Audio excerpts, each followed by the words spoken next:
대통령이 이제 그 비상회의 할 때 그 했던 멘트가 제 기억 속에서 떠나질 않습니다. 이런 얘기를 했습니다. 앞으로 기상 이변은 더 이상 이변이라고 말하면 안 된다. 여러분, 이건 이제 어떻게 된 거예요? 이제는 더 이상 예전에 있었던 기후의 어떤 패턴이나 이런 양들, 이제 이게 기준이다라고 말하면 안 되고, 왜요? 이제 그러니까 이 말은 무슨 말이냐면 기후 이변이 이제는 당연하다고 생각하고 준비하자는 얘기예요. 우리 강남 쪽에 우리가 뭐 한 번에 이렇게 80mm 정도의 비가 올 때에 해결할 수 있는 하수 시설을 1조인가 얼마를 들여서 확충을 했는데, 이번에 1시간 만에 얼마가 온 겁니까? 380mm인가 와서 이거는 뭐 감당할 수 없는. 그러면 이제 또 그래서 이제 그걸 하자고 얘기하는데, 그럼 이제 몇 미리를 해야 돼요? 380mm를 감당할 수 있는 하수 시설을 갖추면 그 다음엔 재앙이 없을까요? 아니죠. 우리 윤 대통령의 말을 빌리자면 그것보다 더 큰 이변이 또 일어날 수 있는 것입니다. 그러면서 이제 여러 그 전문가들이 이런 얘기를 결론적으로 하더라고요. 인간의 노력으로 자연을 이겨낼 수 없다. 결국 이제는 하나님을 모르는 사람들조차도 그들이 말을 하면서 이제 지구의 종말, 그 다음에 더 이상의 어떤 이 자연이 이 지구를 지켜주거나 인간의 어떤 기술이나 무엇이 이 지구를 더 유지할 수 없는 상태라는 사실을 여기저기에서 다 인정하고 있는, 고백하고 있는 시대입니다. 여러분, 이러한 때에 여러분과 제가 어떻게 살아야 할까요? 하수 시설을 뭐 500mm 이렇게 만들어 놓으면 이제 문제 없을까요? 우리 성경에 나온 것처럼 우리가 수확을 많이 하고 창고를 또 지어서 거기에다가 곡식을 많이 넣어놓은 다음에 이제는 안전하다, 편안하다, 배 두드리면서 편안할 수 있는 일이 우리에게 일어날까요? 아닌 것 같아요. 이제 이 모든 것들이 경제적으로도 기후적으로도 사회적으로도 어떤 병이나 이런 모든 걸로도 이제는 더 이상 인간이 어떻게 할 수 없는 상황에 다다른 것을 모두가 이야기할 때, 사랑하는 성도 여러분, 우리는 어디로 향하여 하겠습니까? 오늘 믿음의 주여 또 온전케 하실 수 있는 그분께로 우리의 마음이 이렇게 돌려지고 그분을 향하는 우리들의 매일의 삶이 되기를 간절히 소망합니다. 오늘 저녁 시간은 어린이 부순서입니다. 그래서 성경학교를 끝나고 성경학교 발표회 겸 준비를 잘하고 있었는데, 이제 몇몇 아이들이 아프고 그래서 20일 다음 주 안식일 학교 시간에 어린이 발표를 하기로 했습니다. 그래서 오늘 저녁은 어린이를 주제로 해서 제가 좀 말씀을 준비했습니다. 그리고 이제 26일인가 금요일 저녁이 문화체풀 인문학 시간입니다. 제가 그래서 그 인문학 개념과 어린이 개념을 겸해서 이 시간 문화체풀로 준비해 보았습니다.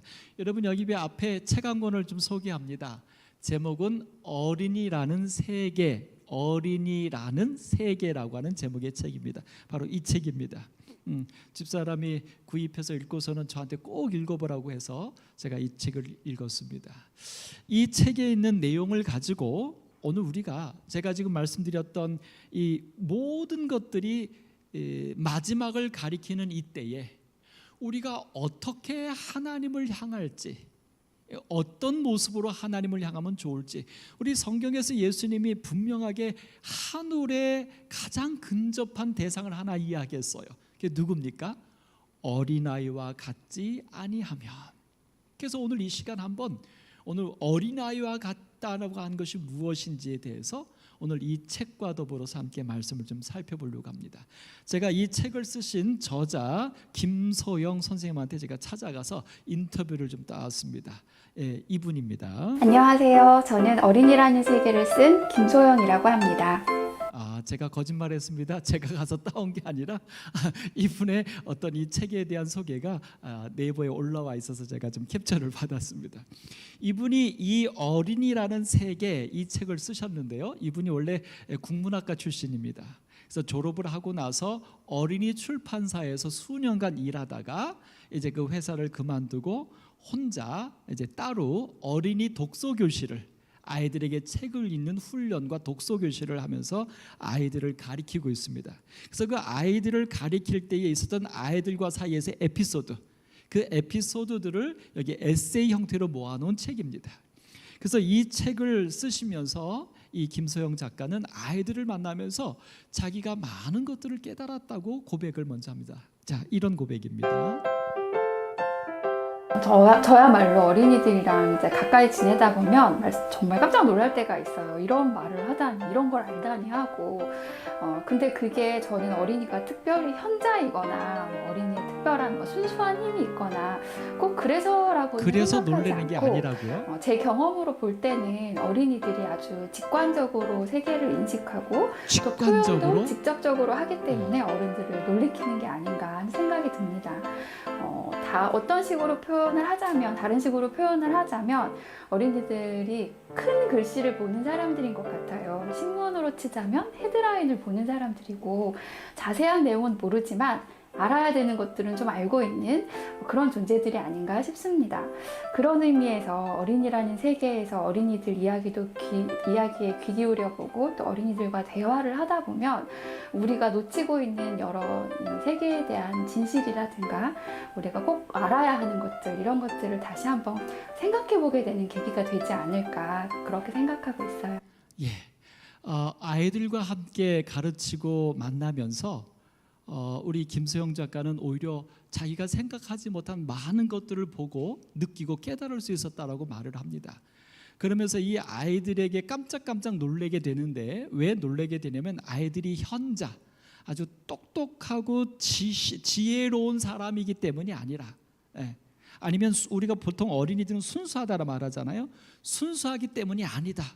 아이들이 그렇게 어른들이 생각할 수 없는 것들을 보고 어른들이 생각할 수 없는 것을 느끼고 그것을 말하는 이 아이들의 이 특징은 무엇 때문이라고 이 작가는 말하냐면 직관적이다.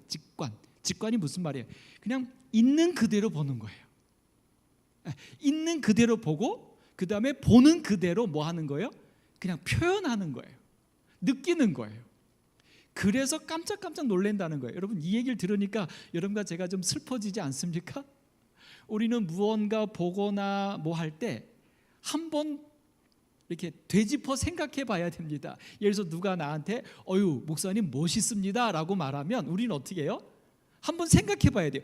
저 얘기를 왜 나한테 할까? 뭐 묻었나? 아니면 나한테 뭘 좀 얻어먹고 싶어서 저러나? 내지는 내가 그렇게 못생겼나? 반어법인가? 아주 별 생각을 우리는 다 이렇게 막 비꼰다는 거죠. 근데 아이들은 어떻게 한다는 거예요? 그냥 그대로 제가 멋있어요? 고마워요? 아니면 저 원래 멋쟁이, 이렇게 그냥 직관적으로 받아들인다는 거예요. 그러니까 뭐가 없다는 겁니까? 이렇게 베베 꼬이거나 이런 게 없다는 거예요. 근데 여러분 보십시오. 여러분과 저는 직관적입니까? 베베 꼬였습니까? 그래서 우리의 삶은 어린아이처럼 그렇게 삶에서 일어나는 일들을 어린아이처럼 느끼지 못하고, 그래서 어린아이처럼 기뻐하거나 슬퍼하거나 궁금해하지도 않고, 우리는 굉장히 예절을 갖추고 중형을 지키면서 들리지도 않고 아주 이렇게 정말 바람이 불어도 끄떡하지 않을 사람처럼 그렇게 살아가는 것이 마치 굉장히 우리가 지혜로운 것처럼 그렇게 우리가 살고 있다는 거예요.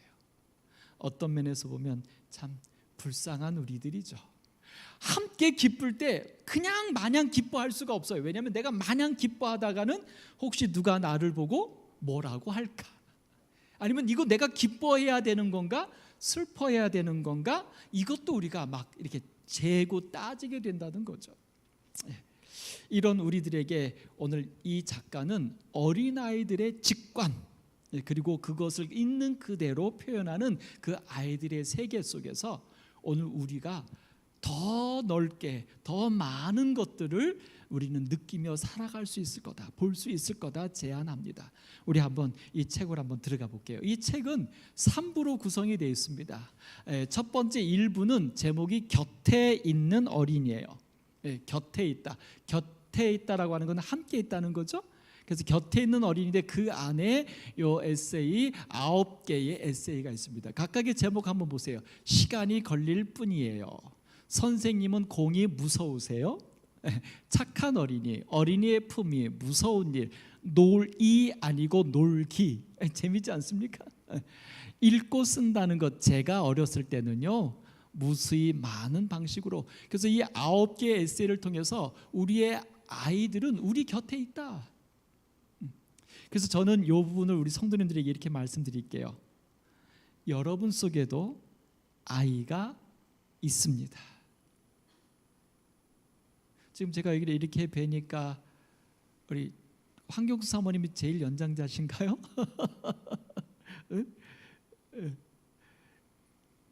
사모님 속에도 여전히 누가 있어요?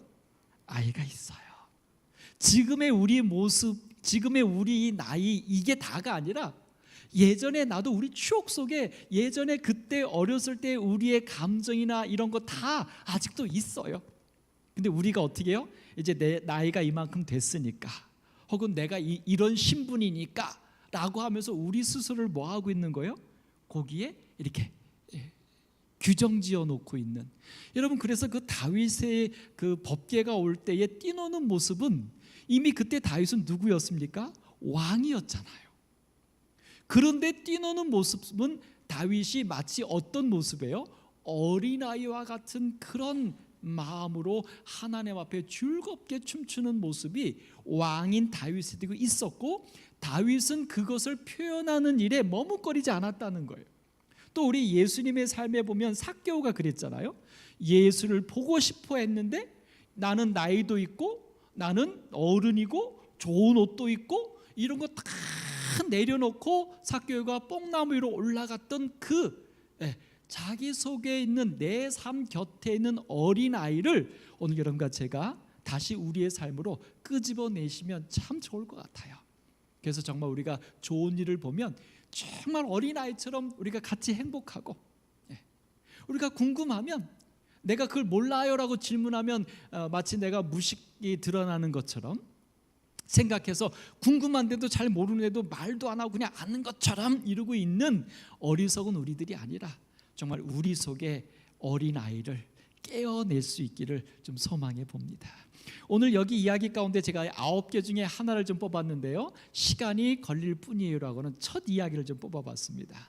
제목, 시간이 걸릴 뿐이에요. 시간이 걸릴 뿐이래요. 이게 무슨 얘기일까요? 여기 봤더니 여기 이야기에 나오는 주인공 3학년짜리 아이가 엄마가 풋살로 하라고 하는 신발을, 축구화를 하나 사줬어요. 그래서 그것을 신고 이제 이 독서 교실에 온 겁니다. 근데 이 독서 교실은 신발을 벗고 들어가는데요. 근데 이 아이가 신발을 벗으면서 이 아이가 그 신발에 대해서 에피소드가 나옵니다. 여기 이렇게 말해요. 그래서 이제 이 아이가 막 신발을 자랑하고 어떤 신발이 막 얘기할 때 이제 이 선생님이 그래 알았어, 일단 신발을 벗고 들어갈까? 이 아이가 그 신발 자랑하느라고 못 들어가는 거예요. 이렇게 제안을 합니다. 그랬더니 현성이라는 이 친구인데 아마도 이 말을 하려고 뜸을 들였던 것 같아요. 그 신발을 벗는 그곳에서 무슨 말이냐면, 이게요 오늘 처음 신은 거잖아요. 그래서 엄마가 끈을 묶어주셨거든요. 이따가 제가 잘못 묶을 수도 있어요. 그러니까 신발을 벗는 데서 왜 머뭇거렸냐면, 이 축구하들은 신발끈을 묶어서 신고 벗을 때는 좀 용이하지 않아요. 끈을 좀 풀어줘야 돼요. 그러니까 그 풀었을 때 이 아이가 뭘 걱정하는 거예요? 다시 나왔을 때 그 매듭, 그 팔자 매듭을 자기가 할 수 있을까 없을까를 좀 고민한 거예요. 그러면서 이제 선생님한테 엄마가 묶어줬는데 제가 잘 묶을 수 있을까요? 이제 얘기한 거예요. 참 어린아이 같죠? 그랬더니 선생님이 묶어줄까? 이렇게 이제 제안합니다. 당연히 그렇게 말하죠. 우리 어른들은 그렇게 말합니다. 아이한테. 이게 당연한 것으로 생각해요. 근데 이 아이가 이렇게 말해요. 어젯밤에 연습을 하긴 했어요. 그러니까 어쩌면 될지도 몰라요. 예. 그러니까 선생님이 묶어줄까 그랬더니 네 그렇게 해주세요 이렇게 하지 않고 이 아이가 뭐라고 말해요? 어젯밤에 자기가 이 엄마가 사준 신발을 신으면서 엄마가 끈을 묶어줬는데 엄마한테 배워서 열심히 연습했다 이거예요. 내가 이 신발을 신고 다니려고. 그래서 이따가 신발 벗은 다음에 다시 신을 때 자기가 할 수도 있을 것 같은데 걱정도 된다 이거예요. 그래서 선생님이 말합니다. 알겠어. 현성이가 해보고 잘 안 되면 선생님이 거들어 줄게. 그럼 어떨까? 이렇게 선생님이 말하니까 그제서야 신발을 벗고 들어갔다는 것입니다. 보세요. 독서교실에 왔는데 독서교실에서 배우는 게 이 아이에게 중요합니까? 이 아이는 뭐가 더 중요한 거예요? 신발끈을 묶을 수 있을까 없을까? 참 예쁜 아이입니다. 예쁜 아이요. 자, 그러면서 이제 이 한 에피소드를 통해서 이 작가가 자기의 어린 시절이 생각난 거예요. 자기 어린 시절이. 그런데 그 어린 시절이 생각나는데 여러분 어렸을 때 여러분 신발을 신으면 어떤 일들이 벌어집니까? 우리 박 기자님 이렇게 왼쪽 오른쪽 바꿔 신잖아요. 여러분도 다 그렇게 하셨습니까? 그래요. 여기 보니까 어렸을 때 신발의 왼쪽 오른쪽을 구분하는 게 너무 어려웠다는 자기 기억이 떠오르는 겁니다. 그래서 친구랑 얘기하면서 이런 얘기를 한 거예요. 그다음에 두 번째는 뭐냐면 어렸을 때는 왜 그렇게 끈이 잘 풀렸을까? 분명히 매듭을 어렵게 맸는데 조금 지나다 보면 끈이 꼭 풀어져 있었어요. 특별히 남자친구들 잘 풀리죠. 왜 그럴까요? 세게 못 묶은 것도 있지만 워낙 움직이니까 밟히고 뭐해서 자꾸 풀리는 거예요. 그 다음에 세 번째로 근데 이렇게 좌우도 구별하지 못하고 끈도 자꾸 풀어져서 이상하게 여겼던 이런 어린 아이들이 그랬던 어린이들이 이렇게 다 컸다며 장하다고 함께 소리내어 웃었다. 그 김소영 작가가 친구들하고 그 이야기를 하면서 웃었다는 거예요. 오늘 여기 계신 분들 여러분들도 좌우 구별이 됐습니까? 끈 잘 묶었습니까? 아니요. 근데 여러분들이 이만큼 컸어요. 그래서 지금 이렇게 어른이 되어서 앉아 계십니다. 감사하지 않으세요? 네. 이게 이제 우리에게 주는 축복입니다. 자, 그러면서 이제 여기 현성이와의 한 이야기가 나와요. 그렇게 하고 난 다음에 수업으로 들어가는데 마침 그 수업의 제목이 시간이 흐르면이라는 책을 읽고 이제 독서 교육을 하는 거였어요. 근데 그 시간이 흐르면이라고 하는 그 책 안에 아이는 자라고 연필은 짧아져. 시간이 가면 애들은 크고 연필은 짧아진다. 빵은 딱딱해지고 과자는 눅눅해지지. 이러면서 시간의 흐름에 대해서 그 책이 이제 설명해 주는 책을 공부한 겁니다. 그런데 어려웠던 일이 쉬워지기도 해. 이게 이제 그 책의 마지막 문장이었어요.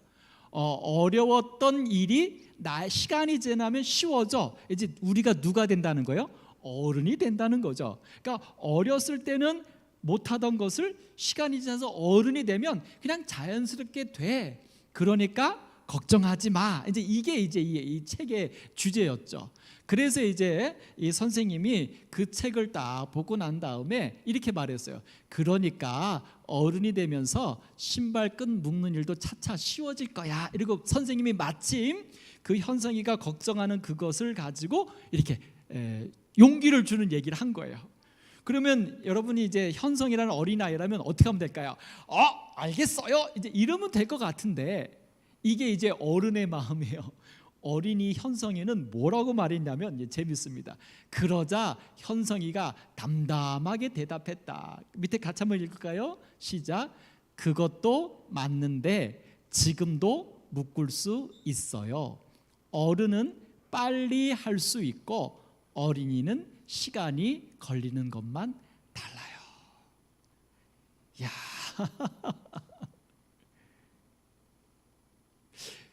참 그러면서 이제 이 밑에 요 현성의 말을 가지고 이 김소영 작가가 지금 자기들 속에 일어나고 있는 일들에 대한 안타까움을 얘기해요.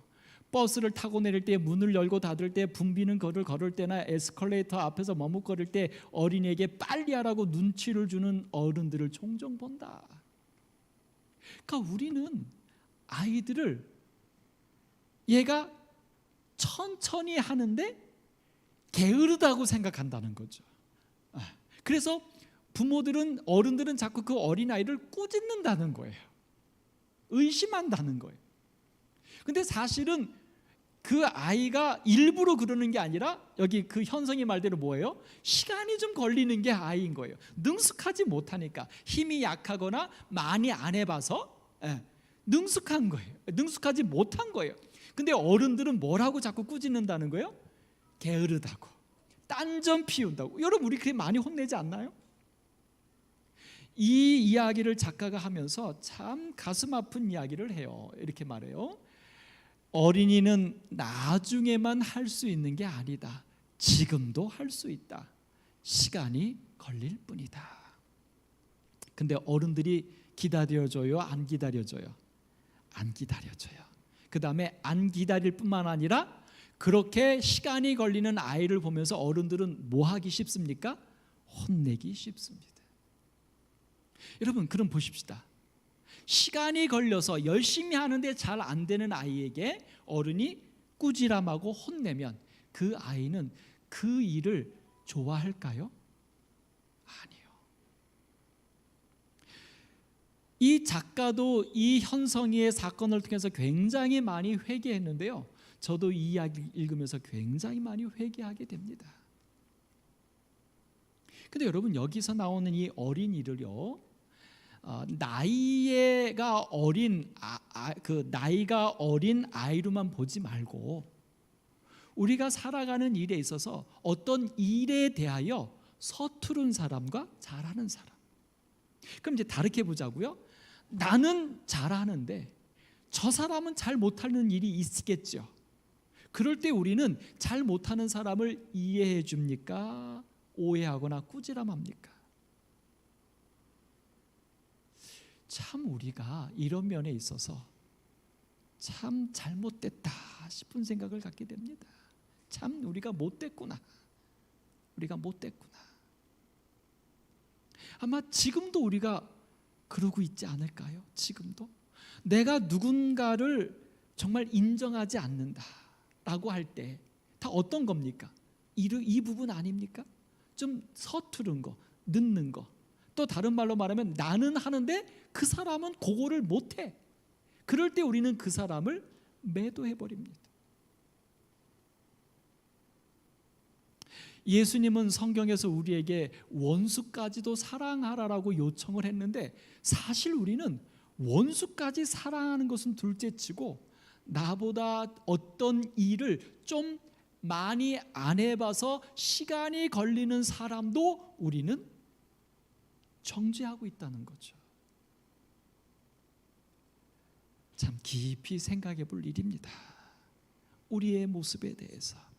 그래서 언제 이 이야기의 결론을 우리 김소영 작가는 이렇게 좀 주고 있어요.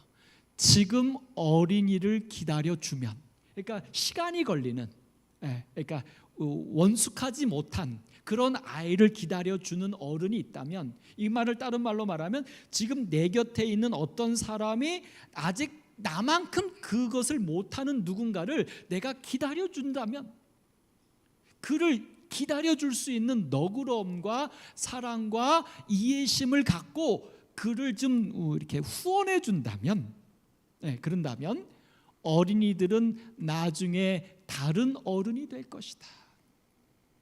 꾸지람과 비난을 들어서 이렇게 정말 낙담하거나 루저가 된 어른이 아니라 기다려줘서 그 시간이 지나도 해내는 것을 자꾸 경험하면서 그 아이가 커나가면 얘는 어떤 어른이 된다는 거죠? 세상에서 당당한 자신감 있는 어른으로 커갈 텐데, 우리가 기다려주지 않아서 자꾸 비난하고 꾸짖고 대신 해줘버리고, 그러니까 이 아이는 시간이 지나서 어른이 되어 갈지라도 여전히 뭐를 못 벗어나는 거예요?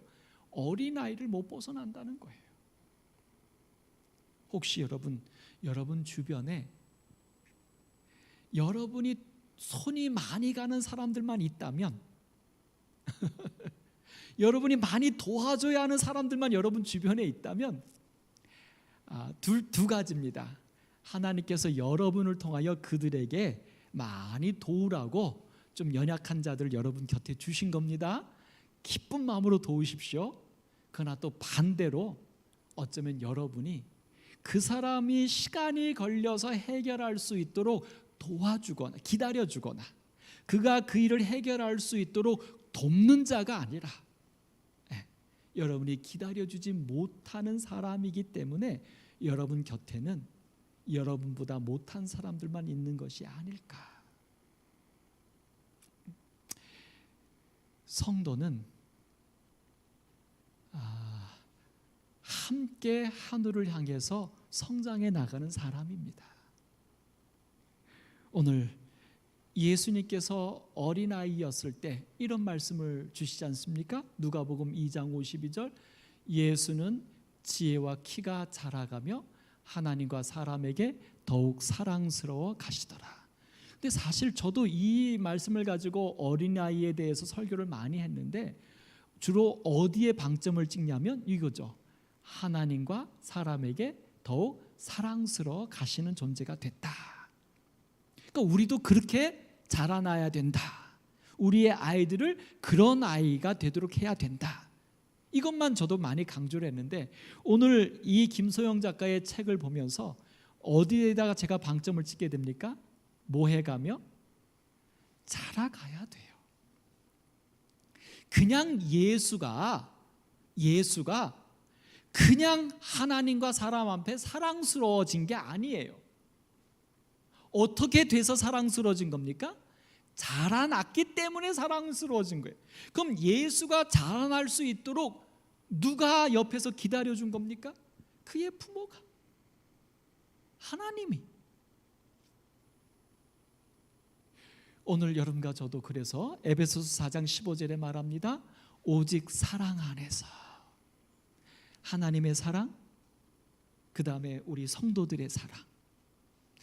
이 사랑은 뭐예요? 기다려주는 거죠. 도와주는 거죠. 믿어주는 거죠. 그런 사랑 안에서 우리는 참된 것을 해서 범사에 그에게까지 잘할지라. 이게 그리스도인입니다. 이게 어린아이입니다.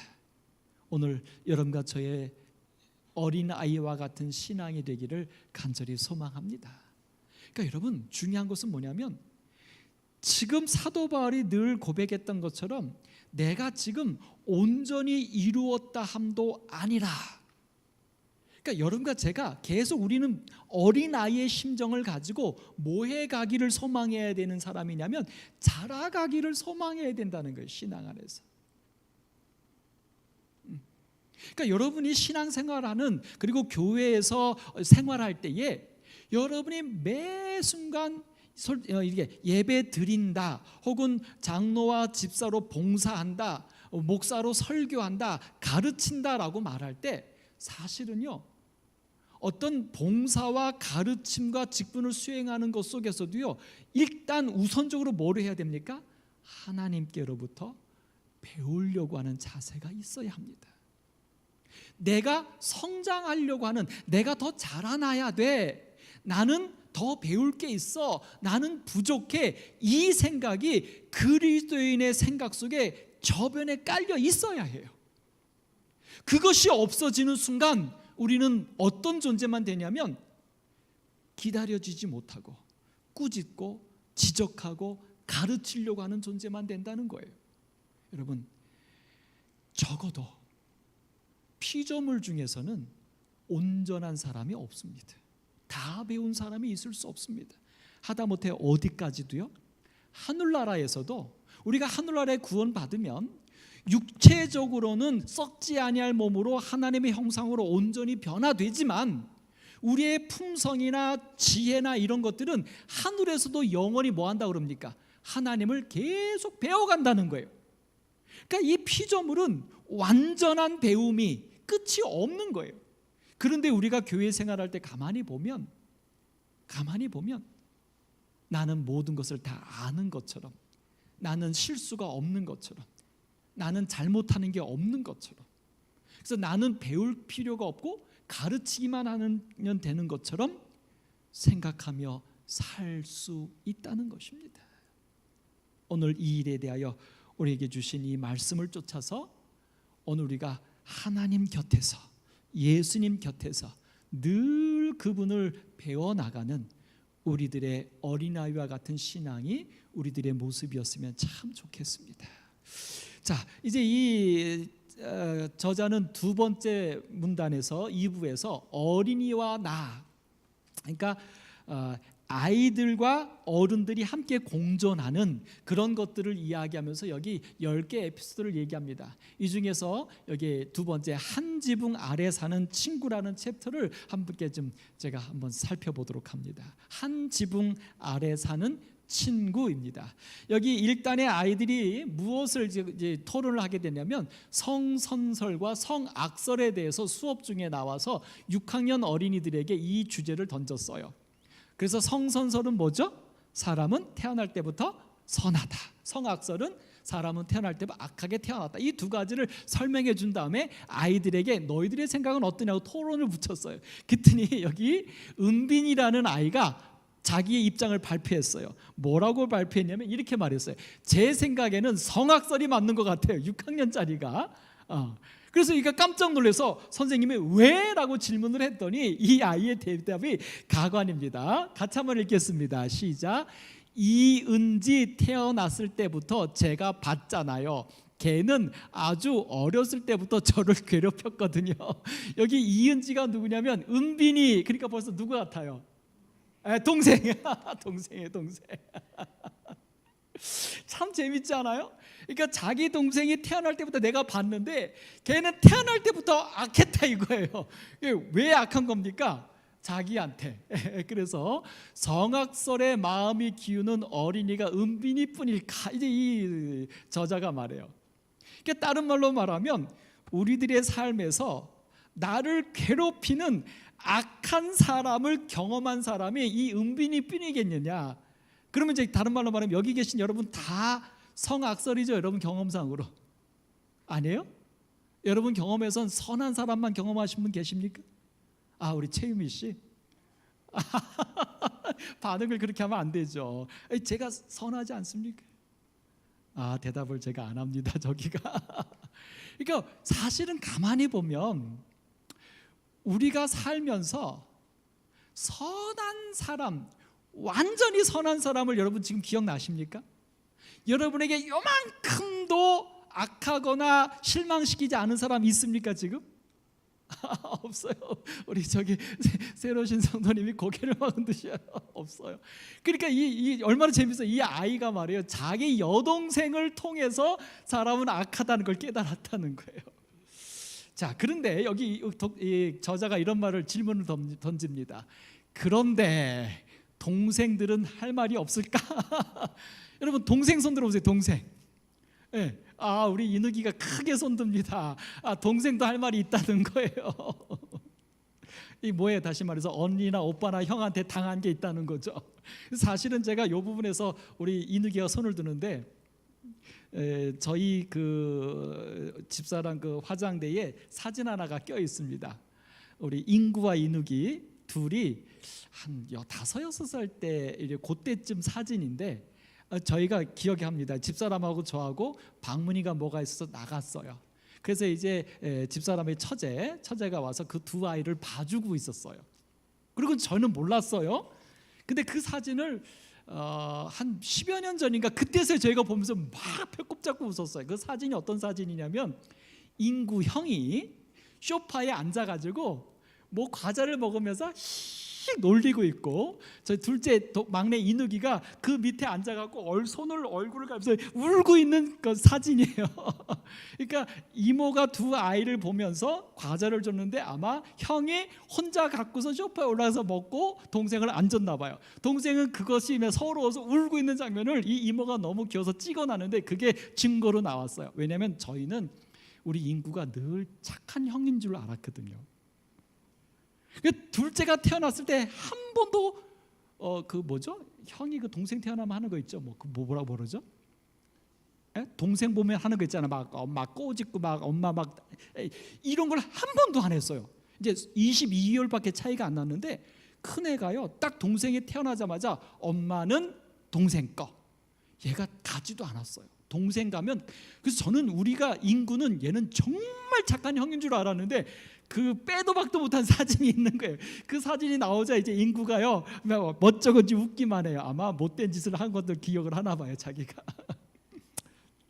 예, 이런 거예요. 그러면서 이제 이 독자가 이렇게 말해요. 우리가 말할 때 문제는 이 서열을 정할 때 민주적인 것이 아닌 관계로 하는데 언니는 할 말 못해서 억울하고 언니는 할 말을 못해서 억울하고 예를 들어서 이거잖아요. 언니니까 네가 참아, 네가 양보해. 언니니까 네가 잘못한 거야. 뭐 우리 이렇게 혼나잖아요. 그러니까 그래서 억울하고 동생은 영원한 이인자의 서름을 안고 살게 된다는 것이다. 동생의 한 사람으로서 문제를 제기하자면 특히 언니에게 하는 참아라가 마음에 걸린다. 무슨 얘기냐면 부모들이잖아요. 야 네가 언니니까 네가 참아. 이게 걸린다는 거예요. 이게 왜 걸리냐면 이 저자가 참 멋있습니다. 왜 걸리냐면 참아라라고 말하는 것은 마치 동생이 잘못한 거는 맞지만 그래도 언니니까 네가 참아라라고 말하는 것 같다 이거예요. 그러니까 무슨 얘기예요? 네가 참아 이 얘기를 동생이 듣는 거예요. 그 동생은 뭐예요? 내가 다 잘못한 거야. 왜 항상 동생은 잘못하냐? 이제 이게 자기는 억울했다 이거예요. 어렸을 때 언니가 잘못한 것은 도대체 부모들은 이야기하지 않는다 이거예요. 여러분 이렇게 보면 이 중에 여러분 언니 손 들어보세요. 그러니까 형이나 언니. 오케이, 동생 손 들어보세요. 동생이나 언니 아닌 사람 손 들어보세요. 그래서 여러분과 저는 다 누구예요? 다 상처받은 사람들이에요. 그 얘기라는 거예요. 다 우린 상처받은 사람이라고요. 그러면서 이제 이 뒷부분에 넘어가서 그래서 이제 이 어떤 그 좋은 아이디어를 하나 얻었다는 게 다시 말해서 이런 언니와 동생 사이에 서로 상처가 되는 이 관계를 우린 갖고 산다는 거죠. 부부 사이에도 서로 상처가 되고 어떤 면에서 성도 사이에도 서로 상처가 되고 친구 사이에도 뭐 하여튼 우리의 모든 만남은 그 안에 아름다움도 있지만 또 어쩔 수 없이 그림자들이 있잖아요. 그 상처가 있는 걸 어떻게 해결할 거냐 이것에 대해서 여기 좋은 아이디어를 하나 얻었다는 거예요. 그 아이디어가 뭐냐면 예전에 저희 부모님은 이렇게 교육했습니다. 저희가 누나, 형, 저 셋이 있는데 이제 대부분 동생 때문에 이제 문제가 터지긴 하는데 딱 문제가 터지면 어떻게 해요? 네가 잘못해서 이렇게 싸우잖아요. 그럼 부모님은 어떻게 했습니까? 옛날 부모님은 셋 중에 잘못한 아이를 시시비비를 가려서 혼낸 게 아니라 어떻게 하셨어요? 셋 다 혼냈습니다.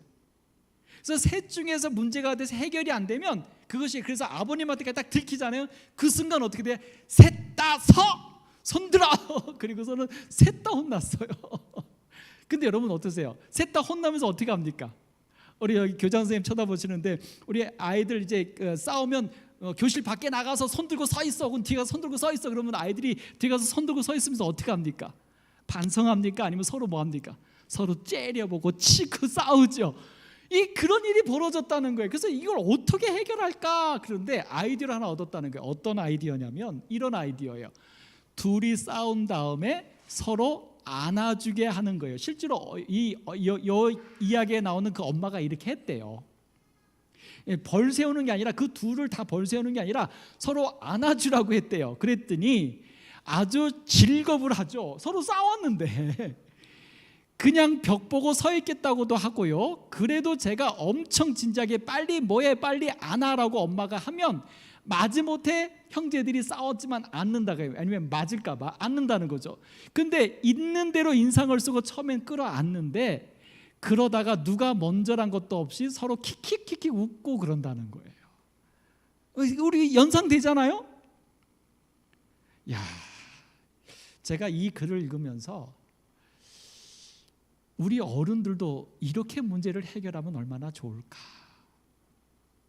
그러니까 왜 우리 언제 한번 밥 한번 먹읍시다라고 말할 때 누구한테 그 얘기합니까? 지금 서로 문제가 생겨갖고 네가 잘했냐 내가 잘했냐 하는 사람한테 우리 언제 밥 좀 한번 먹읍시다 이렇게 합니까? 안 하지요. 누구한테 합니까? 그거는 좋은 사이일 때. 그러니까 좋은 사이일 때 밥 먹거나 밥 안 먹거나 그 관계는 상관이 없어요. 근데 문제는 뭐죠? 우리의 인생의 문제는 안 좋은 사이. 근데 안 좋은 사이에 우리는 어떻게 해요? 안 좋으면 안 보려고 하잖아요. 그죠? 그러니까 해결이 돼요, 안 돼요? 그러니까 우리의 마음속에, 인생 속에 뭐만 자꾸 쌓여져 가요? 안 보는 사람만 쌓여져 가니까 우리의 인생이 우울해져요. 자꾸 가슴에 한이 맺혀가요. 상처만 쌓여져 가요. 오늘 여기 이 어머니의 현명한 이 방법은 어떨까요? 사실 이 방법이 바로 뭡니까? 예수님이 우리한테 말씀하신 거예요. 원수를 사랑하라. 겉옷을 달라 하면 속옷까지 주라.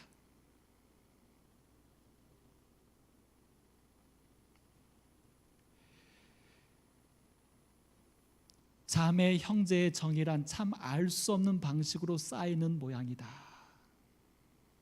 싫어하면서도 껴안고, 껴안으면 웃음이 나고, 그렇다고 다 풀리는 건 아니고, 그렇게 웃고 막 해도 서로에 대한 그게 풀린 건 아니에요. 있어.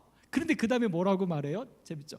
그래서 늘 할 말이 남아있는 사이, 어린이에게 자매 형제는 부모라는 절대적인 조건을, 지붕을 공유하는 동지다. 여러분과 저도요, 우리의 절대자 있죠? 하나님, 그분이 누굽니까? 창조주잖아요. 그 창조주를 공유하는 형제라는 거예요. 우리가 서로 싸웠어요. 근데 껴안으면 서로 킥킥대고 웃지만 서로에 대한 앙금이 없어지는 건 아니에요. 그러나 안을 때 우리는 아버지 하나님 밑에 한 형제로서 우리의 삶에 문제가 있지만 문제가 없다는 거예요. 근데 껴안지 않으면 그 문제가 우리의 관계마저 단절시킨다는 거예요. 우리 그리스도인으로서 언제까지 우리가 그렇게 살아갈까요? 오늘 우리에게 참 깊은 깨달음을 줍니다. 인생의 초기 단계에서 만나 평생을 알고 지내는 친구이기도 하다. 각자 서투른 채로 서로의 사회화에 큰 영향을 끼치는 것도 바로 자매 형제다. 그러니 다투기도 화해하기도 일생일대의 과제가 되는 것 아닐까? 이게 무슨 얘기예요? 그러니까 다투는 것도 한 아버지 밑에서 서로 뭐가 쌓여가는 과정이라는 거예요.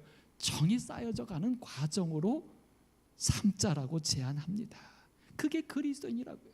그러니까 사랑하는 성도 여러분, 오늘 여러분과 제가 인생을 살면서 문제가 되는 사람이나 문제가 되는 것을 자꾸 도망가고 피하지 마십시오. 아담과 하와가 선악과 먹은 다음에 하나님이 오시니까 무화과 나무 뒤에 숨었는데 그건 해결이 아니에요. 두렵지만 하나님 앞에 나왔을 때, 벌을 받았지만 하나님 앞에 나왔을 때 여자의 후손을 통하여 해결이 되는 거예요. 숨어서는 해결이 안 돼요.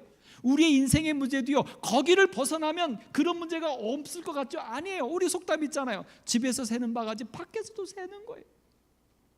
그러니까 우리 그리스도의 삶을요, 피하고 도망가고 파라다이스를 찾아가는 그런 삶이 아니라 지금 내가 있는 그곳에서 지금 일어나고 있는 히로에라, 그 모든 것들을 통하여 함께 안아주자고요. 누구 아래에 있으니까? 한 아버지의 자녀로서. 이제 이 이야기를 정리하면서 우리 작가는 이렇게 우리에게 제안합니다. 우리가 조금씩 가까워진 건, 그러니까 이 여동생이 아까 그 언니와 사이에서 그것 때문에 늘 이제 스트레스였던 거죠. 근데 그 언니랑 가까워졌대요. 언제 가까워졌냐면 결혼하고 조카들이 태어난 뒤에나 가까워졌대요. 이거 우리에게 주는 메시지가 있어요. 근데 사실은 좀 더 솔직하게 말하면 내가 결혼을 준비하면서였다. 그러니까 이 여동생, 이 작가가 결혼을 준비하면서 언니와의 소원한 관계가 풀어지고 가까워지기 시작했다는 거예요. 왜일까? 여기 이렇게 나오죠. 언니는 내가 결혼할 때 혼자서 친정 역할을 다 해주었다. 결국 뭡니까? 아는 거예요. 언니랑 이 작가가 서로 성향과 성질이 달라서 자라날 때는 서로 같이 하지 않았어요. 그래서 이격이 났는데 여동생이 결혼할 때쯤 되니까 무슨 일인지 엄마가 못 해주니까 언니가 다 그걸 해준 거예요. 그때부터 이 동생의 마음도 언니에게 풀리고 과거에 있었던 그 상처들이 다 있지만 언니와 동생이 함께 공유할 때, 함께 서로 도와줄 때 풀리기 시작했다는 거예요. 가까워지기 시작했다는 거예요. 사랑하는 성도 여러분, 오늘 여러분과 저의 삶을 우리 이 작가가 제안하는 경험한 것처럼 그렇게 살아가십시다. 도망가지 마세요. 단절시키지 마세요. 예수님 말씀하신 것처럼 오히려 마음을 열고 다가가서 안아주세요. 그래야지 우리의 인생에 하늘 가는 우리의 삶이 행복해집니다. 오늘 우리에게 예수님은 말씀하셨어요. 그리고 직접 행하셨습니다. 마가복음 10장 13절 16절 사람들이 예수께서 만져주시는 걸 바라고 어린 아이들을 데리고 오매 제자들은 꾸짖어요. 그러나 어떻게 했어요? 그 어린 아이들을 안고 그들 위에 안수하시고 축복하셔요. 오늘 우리들의 삶에 어린아이같이 말썽 피우고 자충우돌하는 우리에게 상대적인 누가 있을 때 피하거나 꾸짖지 마시고 안아주세요. 안수해 주세요. 축복해 주셔요. 우리의 마음을 열어주세요. 오늘 우리에게 히브리서 10장 24절 25절 말합니다. 서로 돌아보아 사랑과 선행을 격려하며 모이기를 피하는 어떤 사람들의 습관과 같이 하지 말고, 이 모이기는 예배만을 이야기하는 게 아니에요. 만남도 이야기합니다. 특별히 서로 마음을 주고받는 그 긴밀한 내밀한 만남을 이야기합니다. 그걸 더 하자고요. 거라요. 더 하자고요. 가까움을 볼수록 더욱 그리하자. 오늘 온합계 성도 여러분, 오늘 우리의 대인관계에 있어서, 우리의 상처에 있어서 우리가 마음을 열고 안아줄 수 있는 우리가 되기를 간절히 바랍니다.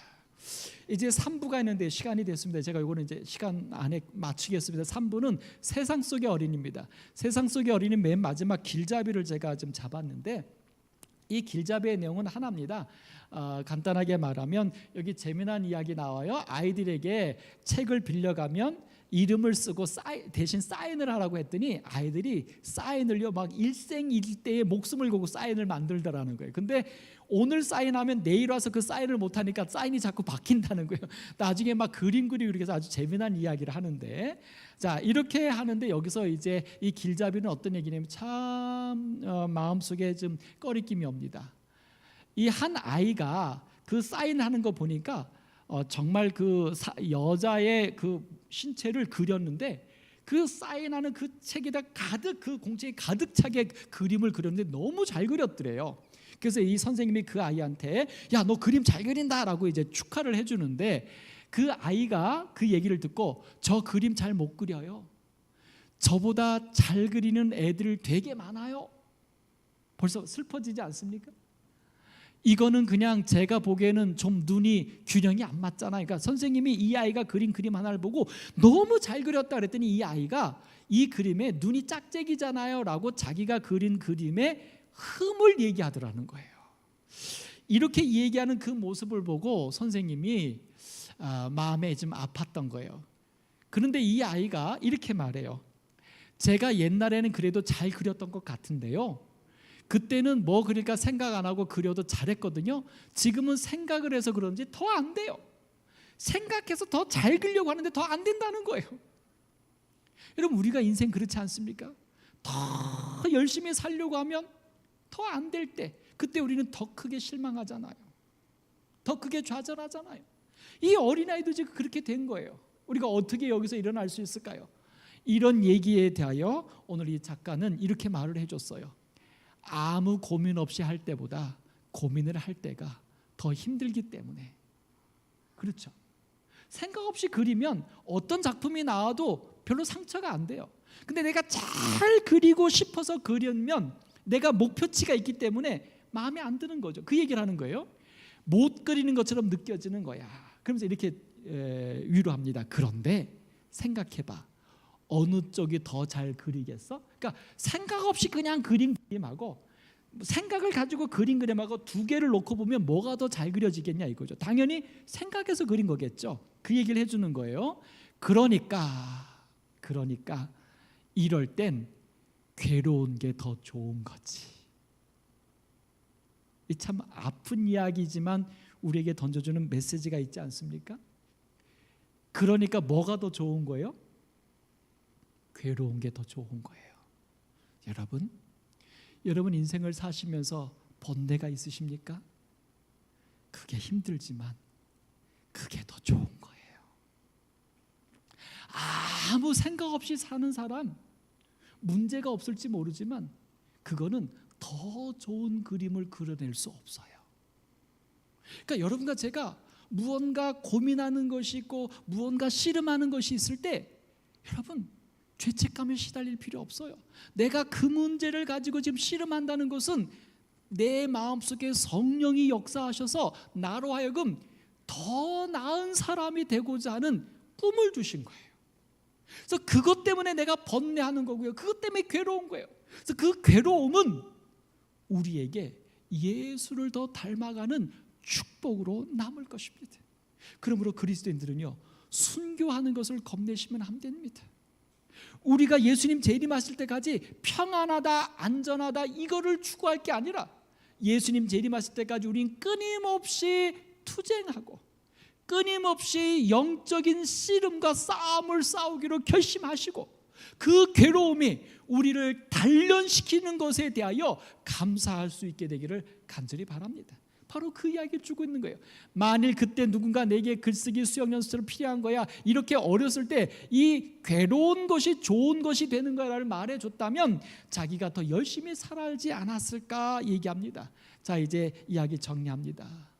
이야기 정리하면서요, 우리는 어렸을 때 주어진 것으로 꼴지어진다는 거예요. 근데 그게 다가 아니라는 거예요. 인생을 살면서 우리는 그 어렸을 때 꼴지어진 것에서 변화될 수 있다는 거예요. 어떤 경험들을 갖고 더 쌓여져 가니까 그 쌓여져 가는 경험들 속에서 괴로워하라는 거예요.